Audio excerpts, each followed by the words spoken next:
আসসালামু আলাইকুম সবাইকে। এই ভিডিও টিউটোরিয়ালে আমরা যে বিষয়টা নিয়ে আলোচনা করব সেটা হচ্ছে React JS এ কিভাবে আমরা CSS এপ্লাই করতে পারি, ওকে? তো নরমালি আপনারা সকলে জানেন যে CSS সাধারণত ৩ প্রকারের হয়ে থাকে। একটি হচ্ছে ইনলাইন CSS, দ্বিতীয়ত হচ্ছে ইন্টারনাল CSS, তৃতীয়ত হচ্ছে আমাদের এক্সটার্নাল CSS। তো React JS এ আমরা কিভাবে CSS এপ্লাই করতে পারি এবং React এর কিছু বৈশিষ্ট্য রয়েছে যেগুলাতে CSS এর জন্য আমাদের ফলো করতে হবে। কেননা ইতিপূর্বে আমরা যখন Bootstrap এ CSS লিখতাম বা আমরা নরমালি জাভাস্ক্রিপ্ট এ CSS লিখতাম, তখন সেগুলো কিন্তু একই ছিল। বাট React JS যেহেতু আমাদের একটি সম্পূর্ণ একটি লাইব্রেরি প্যাকেজ, তাহলে অবশ্যই এখানে কিছু তার নিজের কিছু বৈশিষ্ট্য ফলো করতে হবে আমাদের। তো সে বিষয়গুলো নিয়ে কিন্তু আমরা আলোচনা করব। তো তার জন্য আমি যে কাজটি করেছি, গতদিনে আমরা যে React প্রজেক্ট ক্রিয়েট করে রেখেছিলাম, সেটি সরাসরি ওপেন করে নিয়েছি এবং আমাদের বাইরে ঠিক অর্থাৎ আমাদের সোর্স ফোল্ডারের ভিতরে যদি আমরা চলে আসি, তাহলে দেখতে পাচ্ছেন কি রয়েছে। এখানে আমাদের app.css তার পাশাপাশি কিন্তু আমাদের index.css ২ টি ফাইল কিন্তু এখানে বাই ডিফল্ট ভাবে ক্রিয়েট করে দিয়েছে। সুতরাং এই ২ টাকে আমরা চাইলে এখান থেকে ডিলিট করে দিতে পারি। কোনো সমস্যা নেই। এই ২ টাতেও আমরা ইউজ করতে পারি কিংবা এখানেও আমরা নরমালি নিজেদের মতো ক্রিয়েট করে কাস্টম CSS এপ্লাই করতে পারি। কোনো সমস্যা নেই। তো CSS সবসময় কিন্তু কাস্টমই হয়ে থাকে। আমরা যেটা লিখবো, ওকে? তার পাশাপাশি আমরা যদি main.jsx ফাইলে চলে যাই, সেখানে দেখতে পাচ্ছেন আমাদের কি রয়েছে এখানে। আমাদের গতদিনে যে কোডগুলো করেছিলাম সেগুলো কিন্তু এখানে রয়েছে। তো সেগুলোকে আমি এখান থেকে কেটে দিচ্ছি। তার পাশাপাশি কিন্তু আমাদের index.css যে ফাইলটি রয়েছে, সুতরাং লিঙ্ক আপ করানো রয়েছে সেটাকেও আমি এখানে কেটে দিচ্ছি। তার পাশাপাশি আমাদের main.jsx আমরা তেমন কোনো কাজ করব না। আমি আবারও বলছি, জাস্ট main.jsx আমরা app.jsx যে ফাইলটি রয়েছে সেটাকে লোড করাবো। আর অ্যাপের মধ্যে কিন্তু আমরা বিভিন্ন রকমের কম্পোনেন্ট লোড করাবো। সেটা হতে পারে ফাংশনাল কম্পোনেন্ট, সেটা হতে পারে আমাদের ক্লাস কম্পোনেন্ট। যা তৈরি করব না কেন, আমাদের app.js লোড করাবো আর app.js থেকে আমরা সরাসরি main.js এর মধ্যে পাঠিয়ে দেব। সুতরাং আমাদের অ্যাপ ফাইলটাকে। ওকে? তাহলে আশা করি বিষয়টা আপনারা সকলে বুঝতে পেরেছেন। তাহলে আমরা main.js টাকে পুনরায় ভাবে একদম কেটে দিচ্ছি। এখানে আমরা বর্তমানে কোনো হাত দেব না, পূর্বেও হাত দেব না। ওকে? তাহলে চলে আসলাম আমরা app.jsx ফাইলে। উপরে কিন্তু ইম্পোর্ট করানো রয়েছে কি? ইউজস্টেট। তো ইউজস্টেট না রেখে জাস্ট আমি এখানে ইম্পোর্ট করাবো কি? React। ওকে? পারফেক্ট। কন্ট্রোল এস দিয়ে সেভ করে ফেললাম। এখন যে বিষয়টা নিয়ে আলোচনা করছিলাম সেটা হচ্ছে নরমালি যদি আমরা এটা আউটপুটটা দেখে আসি তাহলে দেখতে পাচ্ছেন h1 ডবল রয়েছে। ওকে? তাহলে এখান থেকে আমরা সরাসরি একটা h1 টাকে কেটে দিচ্ছি এবং এখানে আমি বলে দিচ্ছি যে learn with Fiz, learn with Fiz. তার পাশাপাশি এখানে আমরা একটি প্যারাগ্রাফ নিয়ে নিব যেটার lorem 30। Okay, perfect. Control S দিয়ে সেভ করে ফেললাম। ফাইনালি যদি আমরা আউটপুটটা দেখে আসি তাহলে দেখতে পাচ্ছেন লার্ন উইথ ফিজ তার নিচে একটি প্যারাগ্রাফ শো করেছে। তাহলে আমরা চাচ্ছি যে লার্ন উইথ ফিজ যেটা লেখাটা রয়েছে তাকে আমরা একটু সিএসএস অ্যাপ্লাই করতে। তো নরমালি আমরা কি করতাম, স্টাইল লিখে সরাসরি আমরা সিএসএস লিখে দিতাম, তাই না? বাট আমরা কি করতাম আগে, যে এখানে বলে দিতাম কালার রেড, হ্যাঁ, কালার রেড। কন্ট্রোল এস দিয়ে সেভ করলাম। আপনি কি কিছু দেখতে পাবেন? অবশ্যই কিছু দেখতে পাবেন না। আপনি এখানে একটি এরর খেয়ে বসে আছেন। যদি আমরা ইন্সপেক্ট করি, ইন্সপেক্ট করার পর যদি আমরা সরাসরি কনসোলে চলে যাই, তাহলে দেখতে পাচ্ছেন আমাদের কিন্তু একটা এরর দিয়ে দিচ্ছে। একটা কিন্তু এরর দিয়ে দিচ্ছে। তো এররটা কেন দিল? যেহেতু আমরা এখানে একটু রিঅ্যাক্ট লাইব্রেরি ব্যবহার করছি, তাহলে কিন্তু এর নিজস্ব কিছু বৈশিষ্ট্য রয়েছে। তো তার নিজস্ব কিছু প্যাটার্ন রয়েছে। তো সেগুলোকে কিন্তু এখন আমাকে ফলো করতে হবে। তো ১ম কাজ হচ্ছে আমাদের, এইভাবে আমাদের ডবল কোটেশন ইউজ করা যাবে না। ১ম কন্ডিশন। আমরা গতদিন কি শিখেছিলাম? আমরা যেগুলা ক্যালকুলেশন করি কিংবা আমরা ধরেন কোনো ধরনের সিএসএস লিখি, তখন আমরা কি করতাম? সরাসরি সেকেন্ড ব্র্যাকেট দ্বারা আমরা সেগুলাকে আবদ্ধ করে দিতাম। বা আমরা যদি আউটপুট কোনো কিছু প্রদর্শন করতাম, তাহলে আমরা কি করতাম? সরাসরি সেকেন্ড ব্র্যাকেটের মাধ্যমে সেগুলাকে, সেই ভেরিয়েবল গুলাকে আমরা প্রিন্ট করতাম। ওকে? তো এগুলো আমরা গতদিন শিখেছিলাম। প্রপস কিভাবে আ পাস করতে হয় সেগুলো আমরা শিখেছিলাম। তারপর আমরা কিভাবে সেকেন্ড ব্র্যাকেটের মধ্যে ক্যালকুলেশন করতে হয়, জাভাস্ক্রিপ্ট লিখতে হয় সেগুলো শিখেছিলাম। তো আশা করি আপনি আমার গত ভিডিও টিউটোরিয়ালটি দেখলে অনেক কিছু React এর কনসেপ্ট ক্লিয়ার হয়ে যাবে। কোনো সমস্যা নেই। আমি আবারও আপনাদের সঙ্গে আলোচনা করে দিচ্ছি। যেহেতু এখন আমরা স্টাইল লিখবো, তাহলে স্টাইল কি আমাদের কি ফরম্যাটে যাবে? অবশ্যই সেটা কিন্তু এখন আমাদের অবজেক্ট ফরম্যাটে যাবে। হ্যাঁ? তাহলে কিন্তু এখন আমাকে এখানে কি করতে হবে? ডবল কোটেশন ২ বার ইউজ, আমাদের সেকেন্ড ব্র্যাকেটটি রয়েছে সেটা এখন আমাদের ২ বার ইউজ করতে হবে। তাহলে এখন আমি সরাসরি এটা আমার অবজেক্ট লেখার জন্য রেডি হয়ে গেল। তাহলে এখানে আমি কি বলে দিব? যে কালার, হ্যাঁ? তাহলে কালার বলে দেওয়ার পর কি হবে? কোলন দিয়ে আমরা অবজেক্ট নরমালি কিভাবে লিখে থাকি আমি এখানে বলে দিচ্ছি রেড। কন্ট্রোল এস দিয়ে সেভ করে ফেললাম। এখন যদি আমরা ফাইনালি দেখে আসি তাহলে দেখতে পাচ্ছেন লার্ন উইথ ফিজ, এটা কিন্তু এখন আমার রেড কালার হয়ে গেল। এখন আপনাদের কাছে প্রশ্ন, সেটা হচ্ছে জাস্ট ভিডিওটা পজ করে রেখে এখন আপনারা সেকেন্ড টাস্ক যেটা করবেন সেটা হচ্ছে ফন্ট সাইজ পরিবর্তন করবেন। ওকে? তো ফন্ট সাইজটা পরিবর্তন করার জন্য আমাদের কি করতে হবে? জাস্ট কমা ইউজ করতে হবে। কমা ইউজ করার পর আমাদের সেকেন্ড আরেকটা অবজেক্ট বানাতে যাচ্ছি। যেমন এইখানে আমরা কি করতে পারি? এখানে বলে দিতে পারি ফন্ট। তো শুধুমাত্র ফন্ট লিখলে হবে না, যেহেতু আমরা ফন্ট সাইজ লিখবো, তাহলে মাস্ট বি মাথায় রাখতে হবে ফন্ট সাইজ বা ব্যাকগ্রাউন্ড ইমেজ এসব ক্ষেত্রে আমাদের সেকেন্ড যে ওয়ার্ডটা থাকবে, যেমন এখন কিন্তু সাইজ একটা ওয়ার্ড, তাই না?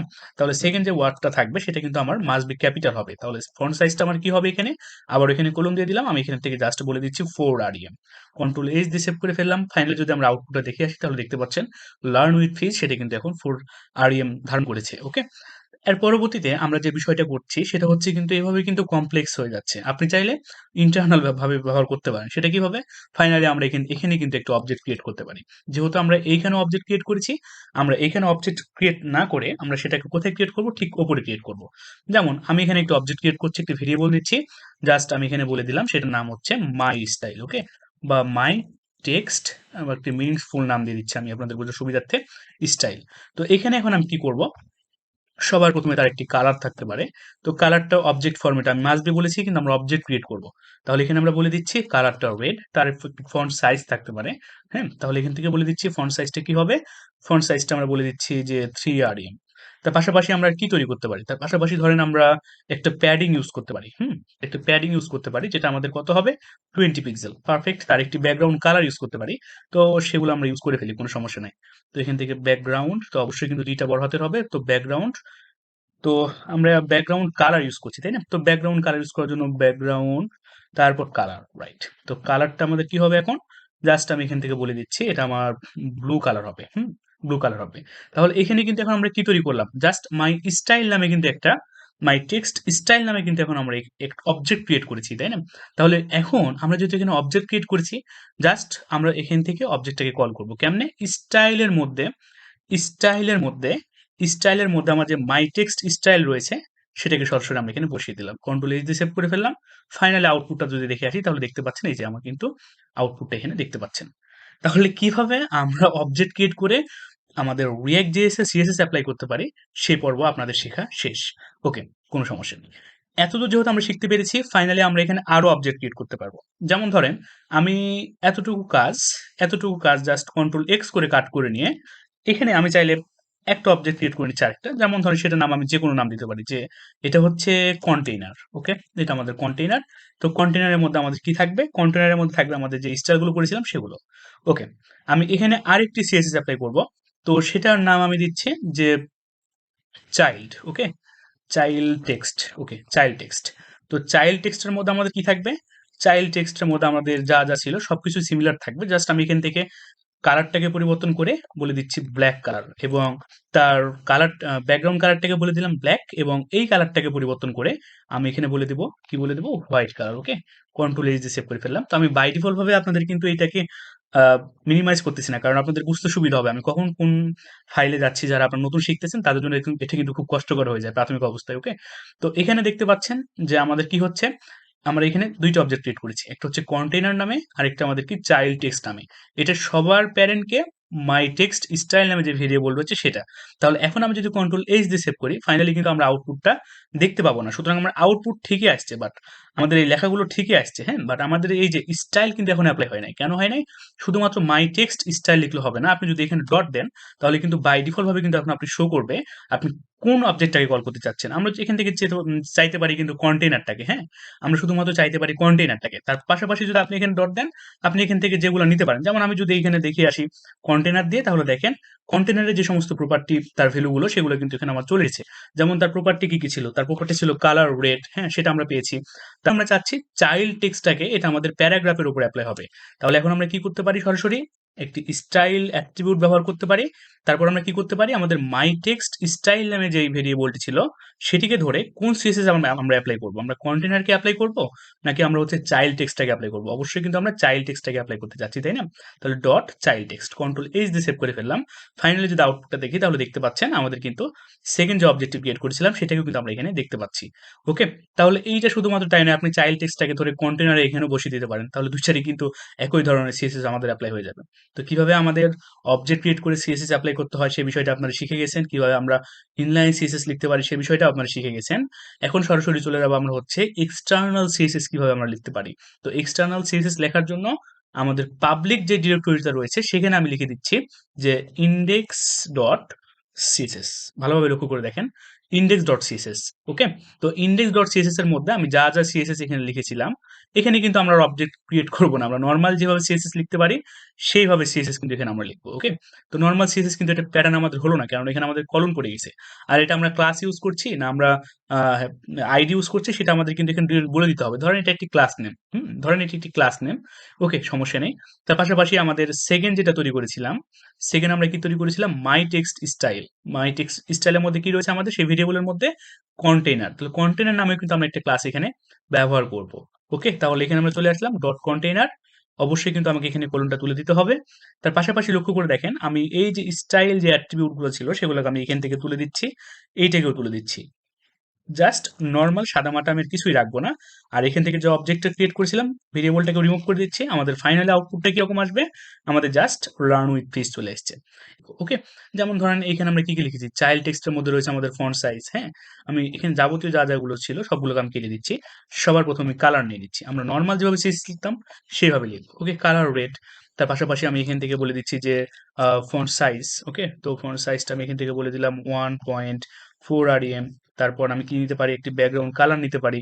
তো জাস্ট এখান থেকে বলে দিব যে ব্যাকগ্রাউন্ড কালার কি হবে, এটা আমাদের ব্যাকগ্রাউন্ড কালারটা ব্ল্যাক হবে। কন্ট্রোল এইচ দিয়ে সেভ করে ফেললাম।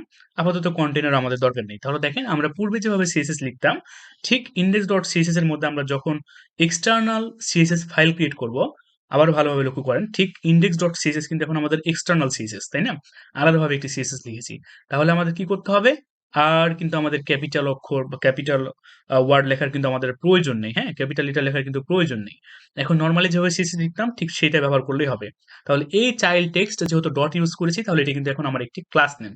তাহলে সরাসরি অ্যাপ ডট জেএসএক্স এ যদি আমি চলে আসি, ভালোভাবে লক্ষ্য করে দেখেন চাইল্ড টেক্সটটাকে নিয়ে চলে এসে আমি যদি সরাসরি এইচ1 এর মধ্যে ব্যবহার করি, হ্যাঁ, তাহলে কিন্তু আমাকে ক্লাস লিখলে হবে না। হ্যাঁ, ক্লাস লিখলে হবে না, আমার কি করতে হবে, ক্লাস লেখার পর এনটা বড় হাতের লিখে আমি কি লিখতে চাচ্ছি, ক্লাস নেম, সেটা লিখতে হবে। তাহলে ক্লাস নেমের আমার কি হবে, এখানে আমি জাস্ট বলে দিচ্ছি আমাদের ওইটা কি ছিল, কপি করে নিয়ে আসি চাইল্ড টেক্সট, কপি করে নিয়ে এসে এখানে বসিয়ে দিলাম চাইল্ড টেক্সট, কন্ট্রোল এইচ দিয়ে সেভ করে ফেললাম। ফাইনালি কিন্তু এখন লক্ষ্য করে দেখেন আমাদের আউটপুটটা এখনো দেখা যায় নাই। কেন দেখা যায়নি, আমাদের ইন্ডেক্স ডট সিএসএস ফাইলে যেগুলো ক্রিয়েট করেছি সেগুলো কিন্তু এখন আমরা লিঙ্ক আপ করি নাই। তো সেটাকে লিঙ্ক আপ করানোর জন্য আমাদের ইন্ডেক্স ডট এইচটিএমএল নামে একটি ফাইল রয়েছে, সেখানে সরাসরি আমরা চলে আসলাম। হ্যাঁ, আমরা কিন্তু এখান থেকেও সরাসরি লিঙ্ক আপ করাতে পারি। যেমন দেখেন এখানে আমরা বলে দিচ্ছি কি, আমাদের যে পাবলিক ডিরেক্টরির মধ্যে রয়েছে, সরাসরি পাবলিক ডিরেক্টরিতে আমরা প্রবেশ করি। পাবলিকের মধ্যে আমাদের কি রয়েছে, index dot CSS, control H দিয়ে সেভ করে ফেললাম। তাহলে করে দেখেন এখন কিন্তু আমরা ফাইনালি যে সিএসএসটা লিখেছিলাম সেটা কিন্তু অ্যাক্সেস করতে পারলাম। বাট এভাবে কিন্তু ইন্ডেক্স ডট এইচটিএমএল আমরা কিছু লিখবো না। আমাদের বেশি প্রয়োজন না হলে, অত্যাধিক প্রয়োজন না হলে আমরা ইন্ডেক্স ডট এইচটিএমএল এ কোনো সিএসএস আমরা এখানে লিঙ্ক আপ করাবো না। আমরা যে সমস্ত সিএসএস তৈরি করব, বিভিন্ন ধরনের কম্পোনেন্ট তৈরি করব, আর সেই কম্পোনেন্ট গুলোকে আমরা পরবর্তীতে যখন যেটা আমার সিএসএস ইউজ করা দরকার তখন সেখানে সেটা আমি ইউজ করব। সুতরাং এই সিএসএসটা যদি আমি ইউজ করি আপনাদের বোঝার সুবিধার্থে আমি সোর্স ফোল্ডারের মধ্যে আরো একটি ফাইল তৈরি করে নিচ্ছি। ওকে, তো জাস্ট আমি এখানে বলে দিচ্ছি যে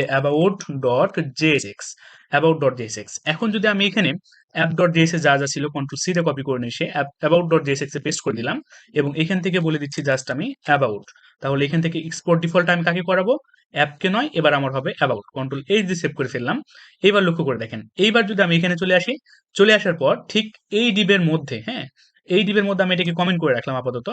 এই ডিবের মধ্যে এখন আমি কি করব, আমাদের অ্যাবাউটটাকে ইম্পোর্ট করাতে হবে সবার প্রথমে। এট ফার্স্ট অ্যাবাউটটাকে আমাকে কি করতে হবে, ইম্পোর্ট করাতে হবে। ওকে, অ্যাবাউট ফ্রম অ্যাবাউট, অর্থাৎ কি করলো, কোথা থেকে এসেছে, ডট স্ল্যাশ দিয়ে কিন্তু আমাদের সোর্সের মধ্যে প্রবেশ করে অ্যাবাউট ডট জেএসএস লিখলেও হবে বা সরাসরি অ্যাবাউট লিখলেও হবে, অর্থাৎ পেজের নামটা বলে দিলেও হবে। তাহলে সেই সরাসরি ধরে নিল অ্যাবাউট এর মধ্যে আমার কি তৈরি রয়েছে, অ্যাবাউট নামে কিন্তু একটা ফাংশন তৈরি করা রয়েছে। তো তার কার্যগুলিগুলা যা যা ছিল সেটা কিন্তু এখন আমার এটার মধ্যে চলে আসবে। কন্ট্রোল এই দিয়ে সেভ করে ফেললাম। এখনো কিন্তু আমাদের কিছু আসে নাই, কেননা আমরা এখনো কিন্তু আমরা গতদিনে যেটা শিখেছিলাম সেটা হচ্ছে আমরা যে অ্যাবাউটটা এখানে ইম্পোর্ট করালাম সেটাকে কিন্তু এখনো আমরা ওপেনিং ক্লোজিং করি নাই। হ্যাঁ, ওপেনিং ক্লোজিং করি নাই, সুতরাং ফাংশনটাকে আমাদের কল করতে হবে, তাই না? তো সেটা কিন্তু আমরা এখান থেকে সেটা করে ফেললাম। এবার লক্ষ্য করে দেখেন তার যাবতীয় গুণাবলী কার্যবলী সেটা কিন্তু আমরা কোথায় থেকে পেলাম, আমার মূল উদ্দেশ্যটা ছিল যেটা, সেটা হচ্ছে এইখানে কিন্তু আমরা একটা সিএসএস ফাইল লিখলাম, অর্থাৎ কোথায় লিখেছি সেটা about.jsx এ, সেটা নিয়ে আসলাম কোথায় আমরা app.jsx এ নিয়ে এসে সরাসরি কল করলাম, অর্থাৎ ইম্পোর্ট করায় আমাদের ফাইলটাকে ডেকে ফেললাম, ডেকে ফেলা মাত্রই কিন্তু আমাদের সিএসএসটা অ্যাপ্লাই হয়ে গেল। তাহলে আমরা বাই ডিফল্ট সিএসএস কিন্তু আমাদের কি হচ্ছে, যেখানে সিএসএস লিখি না কেন index.html যদি আমরা শুধুমাত্র লিঙ্ক আপ করিয়ে দিই, তাহলে আমাদের যে ঘটনাটা ঘটবে সেটা হলো about.jsx বলেন কিংবা app.jsx বলেন, যতগুলো ফাইল কম্পোনেন্ট থাকবে আমাদের সবগুলো সিএসএস কিন্তু অ্যাপ্লাই হয়ে যাবে। এটা আমার বোঝানোর মূল উদ্দেশ্য ছিল। সুতরাং আমরা যদি এখানে না লিখি তাহলে আমাদের কি হবে? হ্যাঁ, এটাকে আমরা সরাসরি এখান থেকে কমেন্ট করে দিলাম। এটা আমাদের কোনো প্রয়োজন নেই। তার পাশাপাশি আমরা কি করতে পারি? about.jsx আছে, আমাদের কোনো সমস্যা নেই, থাকুক। এখন নতুন নাম একটা দিচ্ছি, ওকে? তো এইখানে ফাইনালি আমি একটি সিএসএস ফাইল ক্রিয়েট করব, যেটার নাম আমি দিয়ে দিচ্ছি style.css। সেখানে চলে আসার পরবর্তীতে আমাদের ধরেন ডট প্যারাগ্রাফের জন্য একটি সিএসএস তৈরি করব, জাস্ট আমাদের যেগুলো নেওয়া দরকার, হ্যাঁ, সেগুলো আমরা নিয়ে নিচ্ছি। যেমন রেড কালার হবে, তার পাশাপাশি আর কি হবে বলেন তো? তার ফন্ট ওয়েটটাকে পরিবর্তন করব, তো তার ফন্ট সাইজটাকে পরিবর্তন করব। আমি এখান থেকে বলে দিচ্ছি 3rem। তার পাশাপাশি তার একটি প্যাডিং দিয়ে দেবো, তো আমি এখান থেকে বলে দিচ্ছি 10 পিক্সেল। তারপর তার একটি ব্যাকগ্রাউন্ড কালার ইউজ করতে পারি, হ্যাঁ, তো ব্যাকগ্রাউন্ড কালারটা আমরা এখান থেকে বলে দিলাম ব্ল্যাক কালার, জাস্ট নর্মালি যেগুলো আমরা জানি সেগুলো ইউজ করলাম, কোনো সমস্যা নেই। এখন যদি আমরা চলে আসি আমাদের app.jss ফাইলে, তাহলে সেটা আমরা এখন কি করব, আমাদের অ্যাপ্লাই করতে হবে তো অবশ্যই সিএসএসটাকে, তাই না? তাহলে আমি অ্যাবাউটটাকে এখানে কমেন্ট করে দিচ্ছি আপনাদের বোঝার সুবিধার্থে, অ্যাবাউটটাকে কমেন্ট করে দিলাম। ওকে, সমস্যা নাই, অ্যাবাউটটাকে আমি সরাসরি কমেন্ট করে দিলাম। আর উপরে অ্যাবাউটটাকে ইম্পোর্ট করেছিলাম, যেহেতু আমরা এখন কি করতে যাচ্ছি, আমরা এখন সরাসরি app.css অর্থাৎ app.js যে ফাইলটি রয়েছে সেখানে আমরা সিএসএস অ্যাপ্লাই করতে চাচ্ছি, তাই না? তাহলে এটা আমরা কোথায় অ্যাপ্লাই করব? ঠিক ক্লাস নেমটা আমরা তৈরি করেছিলাম কোথায়? style.css এ প্যারা নামে। তাহলে অবশ্যই কিন্তু ক্লাস নেমটা আমাকে এখানে ধরতে হবে। তাহলে এখান থেকে বলে দিচ্ছি আমরা ক্লাস নেম নামটা কি প্যারা। এতটুকু লিখলে শুধুমাত্র আমাদের হবে না, কেননা আমাদের ইম্পোর্ট করাতে হবে, হ্যাঁ? তাহলে ইম্পোর্টটা আমরা কাকে করাবো? ইম্পোর্টটা আমরা করাবো হচ্ছে আমাদের style.css ফাইলটাকে। তাহলে ডট লেখার পর স্ল্যাশ দিলেই কিন্তু আমাদের style.css সেটা আমাদের শো করবে, ওকে? পারফেক্ট। কন্ট্রোল এইচ দিয়ে সেভ করলাম। এবার যদি ফাইনালি আমরা আউটপুটটা দেখে আসি, তাহলে দেখতে পাচ্ছেন এখানে কিন্তু একটা আমাকে অ্যারো থ্রো করেছে। আর অ্যারো থ্রো করার মূল কারণটা হচ্ছে আমাদের পাথটা ঠিক নেই। আমাদের যদি দেখে আসি style.css টা কোথায় ক্রিয়েট হয়েছে? একদম বাইরে। হ্যাঁ? একদম বাইরে কিন্তু ক্রিয়েট করে ফেলেছে আনফরচুনেটলি। তাহলে আমি সেটাকে জাস্ট এখান থেকে কি করতে পারি? কন্ট্রোল এ দিয়ে কন্ট্রোল এক্স করে কাট করে এখান থেকে আমি ডিলিট করে দিচ্ছি। ডিলিট করে আমি আমার যে পার্টটি তৈরি করেছিলাম সেটার নাম কি? ভালোভাবে লক্ষ্য করেন। সোর্সের মধ্যে আমি তৈরি করতে চাচ্ছি, ওকে? সোর্সের মধ্যে, পারফেক্ট। তো আমি এখান থেকে বলে দিচ্ছি যে স্টাইল ডট সিএসএস, পারফেক্ট। এবার এখানে এসে কন্ট্রোল এইচ ভি দিয়ে পেস্ট করে ফেললাম, কন্ট্রোল এইচ দিয়ে সেভ করলাম। এবার অ্যাপ ডট জেএসএস থেকে ফাইনালি যদি আমরা রান করে দেখি, তাহলে দেখতে পাচ্ছেন যেগুলো অ্যাপ্লাই করেছিলাম সেগুলো কিন্তু আমরা এখানে চলে এসেছে। এখন আপনি প্রশ্ন করতে পারেন, ভাইয়া তাহলে আমরা অ্যাবাউট পেজে কিভাবে অ্যাপ্লাই করব? কোনো সমস্যা নেই, জাস্ট এইখান থেকে আমরা সবার প্রথমে অ্যাট ফার্স্ট কি করবো, ইম্পোর্ট করাবো। কাকে আমরা ইম্পোর্ট করাবো? স্ল্যাশ দিয়ে আমরা চলে গেলাম যে স্টাইল ডট সিএসএস, ওকে? কন্ট্রোল এইচ দিয়ে সেভ করে ফেললাম। ফাইনালি যদি স্টাইল ডট সিএসএস আমি এখানে আরেকটি স্টাইল কিছু অ্যাপ্লাই করতে চাচ্ছি, ধরেন এখানে আমি অ্যাপ্লাই করব হচ্ছে এটা আমাদের অন্য একটা কালার হয়ে যাবে। এটা আমি বলে দিচ্ছি এখান থেকে যে এটা আমার green colour, just green colour. Control H দিয়ে সেভ করে ফেললাম। আর এই ক্লাসটার নাম হবে যে অ্যাবাউট, ওকে? কন্ট্রোল এইচ দিয়ে সেভ করে ফেললাম। ফাইনালি যদি অ্যাবাউটে চলে আসি, অ্যাবাউটে চলে আসার পর এটা আমাদের অ্যাপ্লাই হবে h1 এর মধ্যে। এই চাইল্ড টেক্সটটাকে কেটে আমি জাস্ট বলে দিলাম অ্যাবাউট, এবং ফাইনালি app.jsx থেকে কমেন্টটা তুলে দিচ্ছি আমি এখানে, ওকে? একটু ঘোরাটা আপনাদের কাছে মনে হতে পারে, কোনো সমস্যা নাই। যেহেতু অনেক কিছু ধরে আলোচনা করতেছি তাই জন্য ভিডিওটি একটু লং হয়ে যেতে পারে, ওকে? ফাইনালি এখান থেকে যদি আমরা কন্ট্রোল এইচ দিয়ে সেভ করি, এবার আমাদের আউটপুটটা দেখতে পাবো। এই যে লক্ষ্য করে দেখেন আমাদের কিন্তু কি চলে আসলো, এই যে লার্ন উইথ ফিচ সেটাও চলে এসেছে। বাট আমি চাচ্ছি আমাদের যেই নিচের যেই সিস্টেমটা তৈরি করেছিলাম, যেমন ধরুন গ্রিন কালার দিয়েছিলাম, তার ব্যাকগ্রাউন্ড কালারটাকে আমি একটু অন্য কালার দিতে, রেড টাইপের কিছু একটা কালার দিতে, আর তার গ্রিন কালার না রেখে এটাকে আমি বলে দিচ্ছি হোয়াইট কালার। কন্ট্রোল এইচ দিয়ে সেভ করে ফেললাম। ফাইনালি কিন্তু এখন আমরা আউটপুটটা দেখতে পাচ্ছি, এটা আমাদের অ্যাবাউট পেজ অর্থাৎ অ্যাবাউট কম্পোনেন্ট। আর এটা কিন্তু আমাদের আরেকটি কম্পোনেন্ট, সেটা হচ্ছে অ্যাপের মধ্যে তৈরি করেছিলাম। আশা করি বিষয়টা আপনারা সকলে বুঝতে পেরেছেন, কিভাবে আমরা ইন্টারনাল সিএসএস তৈরি করতে পারি, এক্সটার্নাল সিএসএস তৈরি করতে পারি, এবং সেটা আমরা অবজেক্ট আকারে সেটা কিভাবে ইউজ করতে পারি সেটা আপনারা সকলে বুঝতে পেরেছেন। ধন্যবাদ সকলকে।